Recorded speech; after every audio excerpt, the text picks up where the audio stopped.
Hello there, very good evening and welcome to the news tonight. I'm Tracy Shilshi, and in the next 30 minutes I'll be getting you the top stories from India and across the world, starting with the headlines.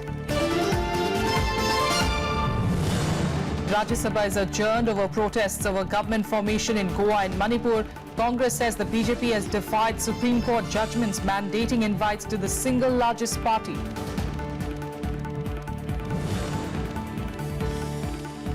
Nongthomba Biren Singh is sworn in as the new Manipur Chief Minister. 8 ministers from the BJP's alliance partners also take oath.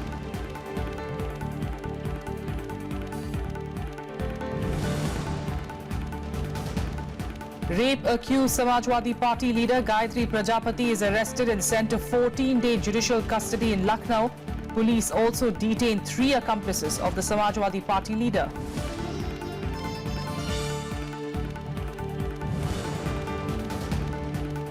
And the US's Trump administration backs India's claim for membership to the nuclear suppliers group, says it's working with other members to advance India's case. Starting with proceedings in Rajya Sabha, the opposition Congress on Wednesday accused the BJP of devaluing the democracy in Goa and Manipur. The party claimed the governors of these states had acted in a partisan manner. Dismissing the objections, the government, though, said that the Congress has failed to muster the numbers to form the government. The House also saw several adjournments through the day as the Congress sought to corner the government on the issue. Here's a detailed report. The Congress targeted the government in the Rajya Sabha after the BJP cobbled up a majority in Goa and Manipur. Raising the issue during 0 hour, Congress's deputy leader in the House, Anand Sharma, accused the BJP of violating the people's mandate in the 2 states.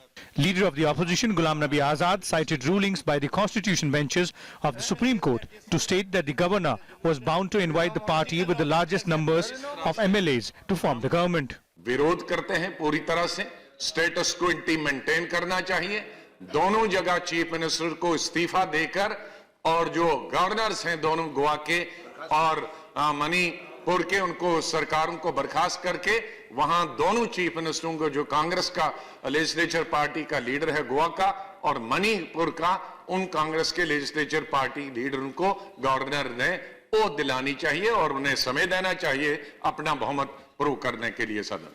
I'm sorry to say mandate has been violated, established law and constitutional position has been disrespected, and a party which has won a big state is stealing MLAs, stealing the mandate to cobble together the government. It's a murder of democracy. CPM Sitaram Yechuri backed the stand of the Congress party. Principle of the single majority, largest party being called is a principle that's established. That has been violated. The House must note that this is something of a violation that has happened. Citing instances, Leader of the House, Arun Jaitley, defended the governor's decisions in Manipur and Goa. जबकि वैकल्पिक गठबंधन के पास स्पष्ट बहुमत हो, बहुमत के लोग राज्यपाल के सामने पेश हो चुके हों, राज्यपाल को लिख के दे चुके हों और राज्यपाल ने जो निर्णय लिया है उसके ऊपर कल स्पष्ट फैसला हो जाएगा कि बहुमत किसके साथ है। लोकतंत्र का आधार है कि सरकार बहुमत की बने, अल्पमत की नहीं, और इसलिए अल्पमत को बुलाना इसकी कोई गुंजाइश लोकतंत्र के अंदर नहीं है। Jaitley's assertions failed to quell the protests as Congress members entered the well and protested against the government. 0 hour was disrupted while question hour was washed away. Even in the post-lunch session, the protests remained unabated.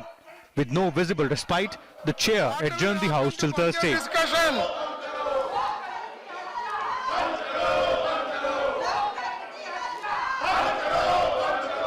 Although the BJP finished second in both states, it was in an advantageous position to form government with the help of allies.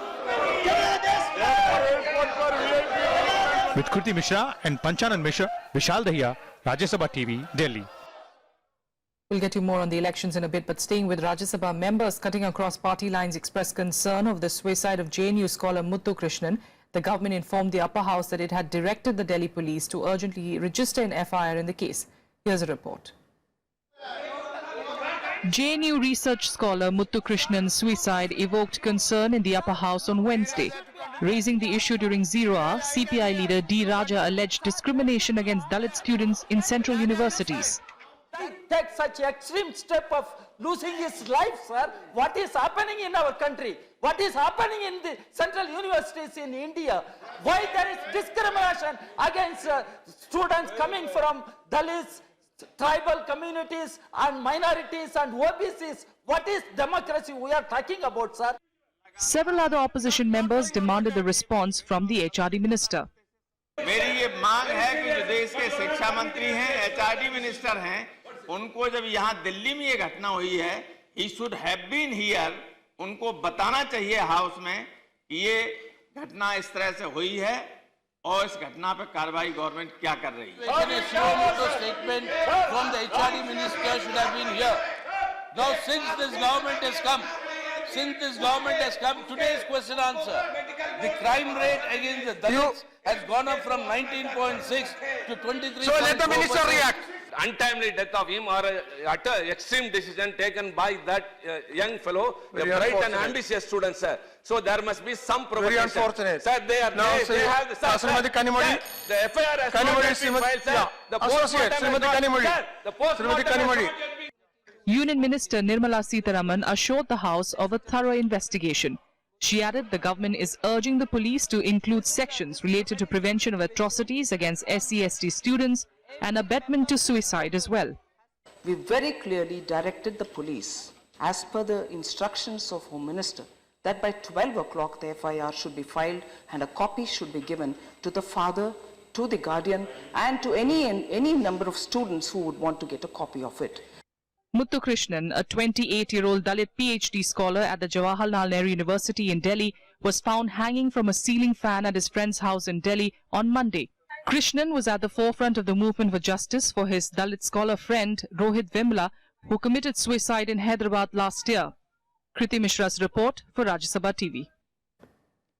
Members of the Congress and AIDMK raised the issue in Lok Sabha as well. The government gave an assurance that action will be initiated once the probe into JNU student Muthu Krishnan's suicide is completed. The suicide of JNU student Muthu Krishnan was raised in Lok Sabha on Wednesday. Parliamentary Affairs Minister Anand Kumar assured the House that a probe was on into the student's death and appropriate action will be taken after it is over. The entire House shares the grief about the sad demise of JNU student Muthu Krishnan. Post-mortem is on in AIIMS and the Delhi police is investigating into the matter for the reasons of this death and suitable action will be taken. Everybody is grief-stricken, madam. Earlier, members of the Congress and the AIADMK had raised the issue during 0 hour. The Dalit PhD student at JNU was found hanging at his friend's house outside the university campus. The members urged the government to conduct an unbiased probe. There seems to be some caste discrimination against Dalit at the JNU. It appears that there is also a discrimination against the students from the south. I request the HRD minister to order the probe into their death. And I also request the government to instruct the police to take necessary action. The student Muthu Krishnan belongs to scheduled caste from the state of Tamil Nadu. His father, Jeevaratnam, demanding CBI inquiry. Madam, this is a very important and serious matter.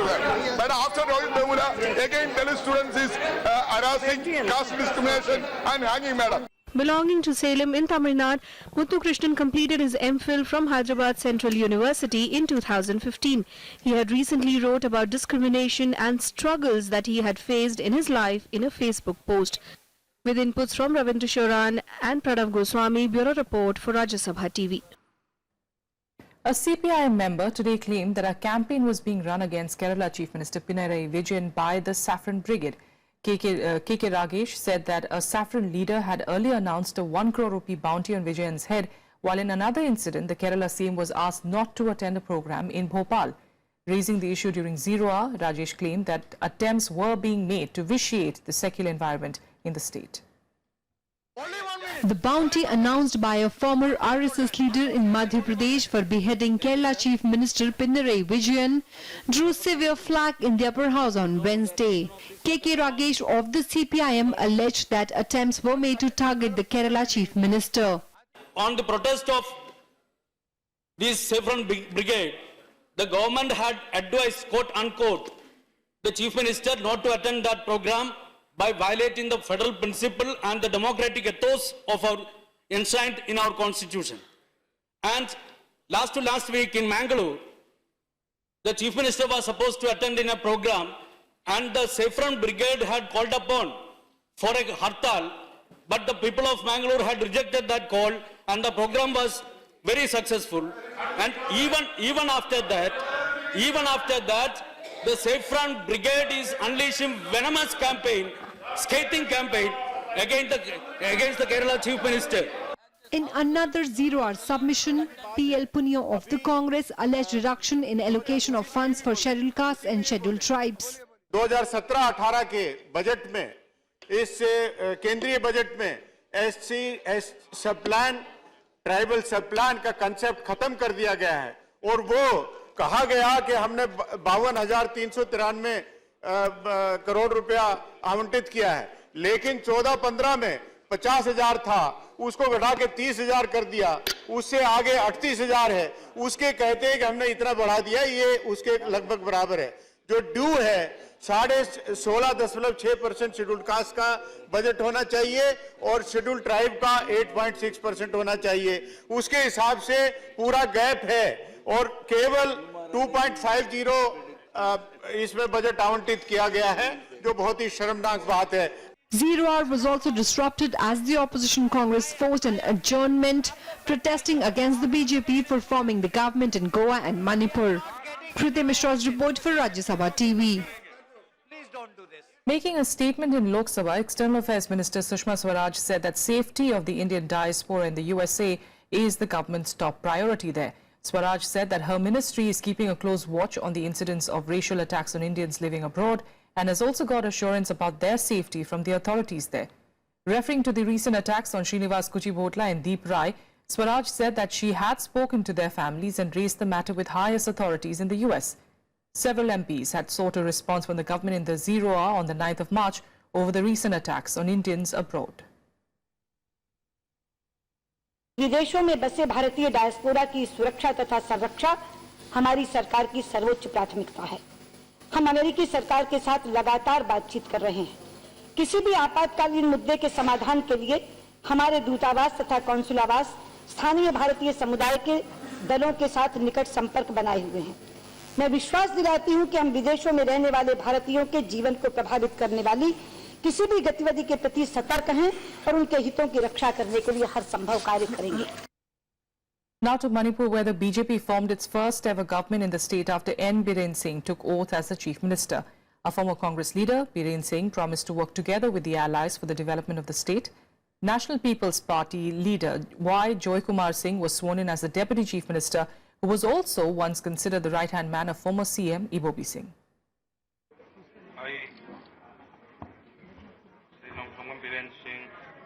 Ending 15 years of Congress rule, BJP's Nongtongbam Biren Singh was sworn in as Chief Minister of Manipur in Imphal. Y. Joy Kumar Singh of the National People's Party was sworn in as Deputy Chief Minister. 7 MLAs also took oath, including 3 MLAs from the NPP and 1 each from the BJP, the NPF and LJP and the Congress. Ahead of the swearing-in, Biren Singh assured that the party will work together with its allies. Feeling good, feeling good, feeling good. Is there any confrontation with the partners in terms of... No, not at all, not at all. And you are confident that you will prove your majority on the floor of the House? Definitely. A national-level football player turned politician, 56-year-old Biren Singh left the Congress to join the BJP last year. Formerly a minister in the Ibobi Singh-led government, 4-time MLA from Haingang Assembly constituency, Biren resigned from the party after revolting against Ibobi Singh. We are happy that everything is worked out, and we are happy and we are very confident that this will be a very strong and stable government, and it will be a government that will work for the people of Manipur and change Manipur. Manipur has now become the third state after Assam and Arunachal Pradesh in the northeast to have a BJP government. Although the Congress emerged as the single largest party with 28 seats, it could not form the government after the regional parties NPP, NPF and LJP decided to go with the BJP. Bureau Report, Rajya Sabha TV. And a day after swearing in as Goa Chief Minister, Manohar Parrikar is confident of proving majority in the trust vote on Thursday. Manohar Parrikar took charge as the Chief Minister of Goa today and is now preparing for the floor test. He said that another independent MLA has supported his coalition government, raising the tally now to 22, two more than the halfway mark in the 40-member assembly. The BJP had won 13 seats while Congress won 17. BJP, however, staked claim and formed its government, claiming the support of 21 MLAs. The Congress had moved Supreme Court seeking a stay on Parrikar's swearing-in ceremony, but the SC refused it and ordered a floor test on Thursday. I don't think there's any problem with anyone.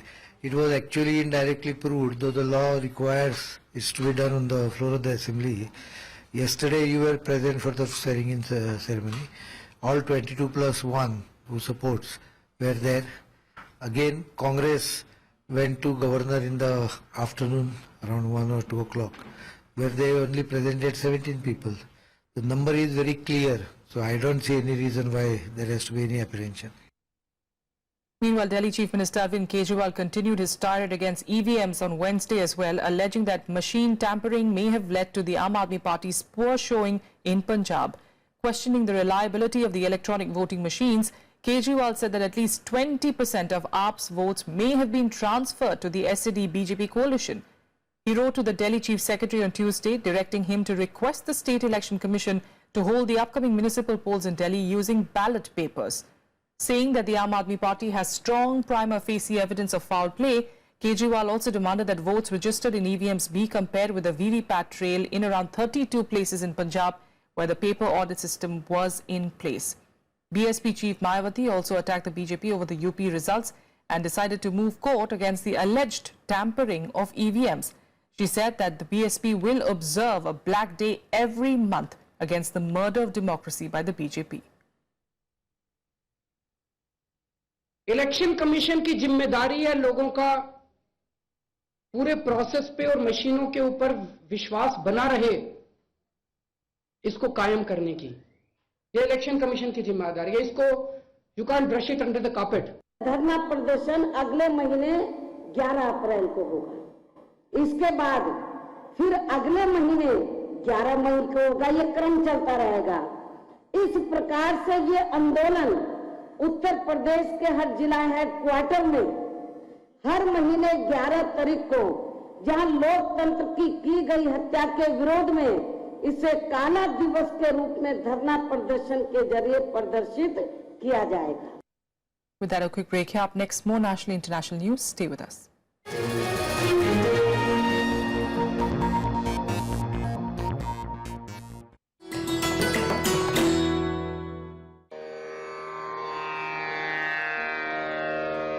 The sacred relics of Buddha were unearthed in Piprava in Uttar Pradesh. Buddhist monks from all over the world visit the National Museum to pay their respects.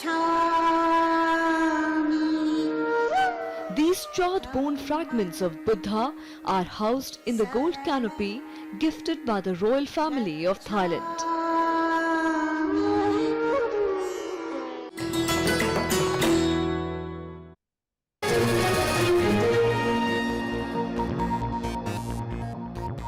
Welcome back. Let's get you some more national news. And the Union Cabinet today approved an additional 2% dearness allowance from January 2017. The Union Cabinet, chaired by the Prime Minister Narendra Modi, increased by 2% over the existing rate of 2% of the basic pay to compensate for the price rise. The increase is in line with the recommendations of the 7th Central Pay Commission. The combined impact on the exchequer on account of both dearness allowance and dearness relief will now be 5,857 crores per year and 6,833 crores. The measure will benefit about 48.85 lakh central government employees and 55.51 lakh pensioners. Rape accused UP Minister Gayatri Prajapati was on Wednesday arrested in Lucknow. The police also detained 6 accomplices of the Samajwadi Party leader. Prajapati was produced before a court and sent to 14 days judicial custody. He was booked on the Supreme Court directive for the alleged gang rape of a woman and an alleged attempt to rape her minor daughter. Meanwhile, the Samajwadi Party has dismissed allegations that the former Akhilesh Yadav government had shielded Prajapati who held campaigns openly during the just concluded assembly elections. Prajapati lost from Amethi. Supreme court उनको सत्र न्यायालय मतलब high court जाने का आदेश दिया था। High court immediate तैयार करा रहे थे, अपने विधिक अधिकारों को इस्तेमाल कर रहे थे, कहीं फरार नहीं थे।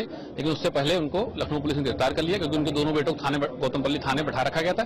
इस चक्कर में उन्होंने न्यायालय समर्पण करने जा रहे थे, आज उससे पहले गिरफ्तार हो गए वो। अभी तक आज से पहले तक 6 अभियुक्त गिरफ्तार हुए थे, आज 7वां अभियुक्त भी गिरफ्तार हुआ है। विवेचना गुण-दोष के आधार पर जारी है और बहुत जल्दी पूरा का पूरा मैटर कोर्ट में प्रेषित किया जाएगा। And here are more national news updates in Nationwide. 3 militants were killed and a policeman injured in an encounter in Kashmir's Kupwara district earlier today. Security forces launched a cordon and search operation in Kala Roos village following intelligence inputs about the presence of militants in the area.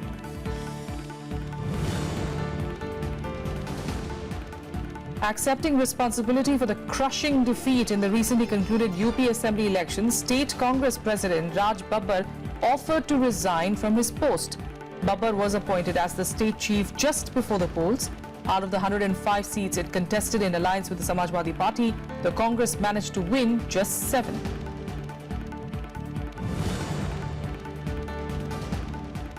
The National Conference and Congress will jointly contest the forthcoming Lok Sabha by-polls in Jammu and Kashmir. The move comes in a bid to put up a combined fight against the ruling PDP-BJP coalition. National Conference President Farooq Abdullah will contest from the Srinagar constituency, while State Congress Chief Ghulam Ahmed Mir will face the by-poll from Anantnag.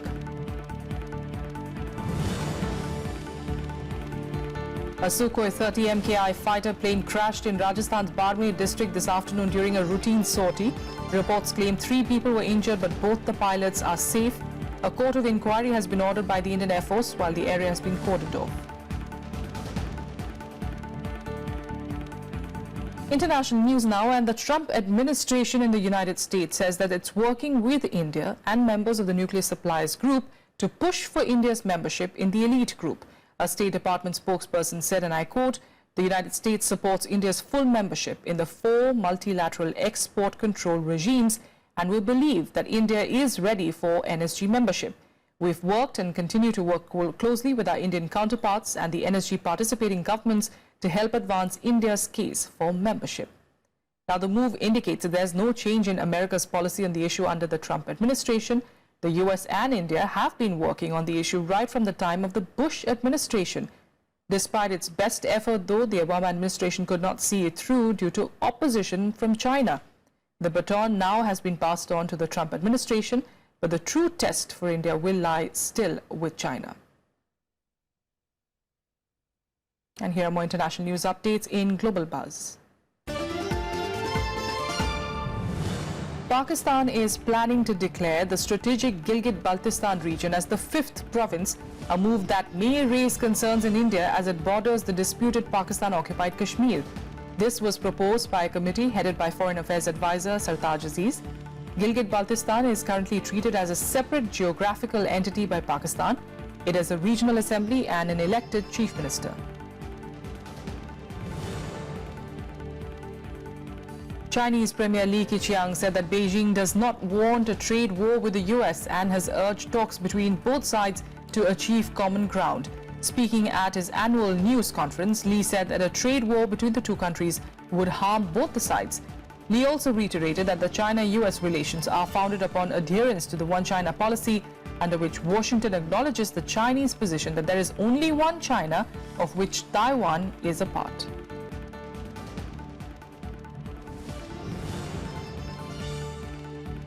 South Korea will hold presidential elections on the 9th of May to replace impeached leader Park Geun-hye, who was dismissed on the 10th of March over a corruption scandal. Prime Minister Wang Ko-yan, who has also been acting president since December, has ruled out running for president. Wang had emerged as in opinion polls as a top conservative candidate, even though he never declared an intention to run. All right, sports now, and Shashank Manohar has resigned as the ICC chairman after merely 8 months in office, citing personal reasons.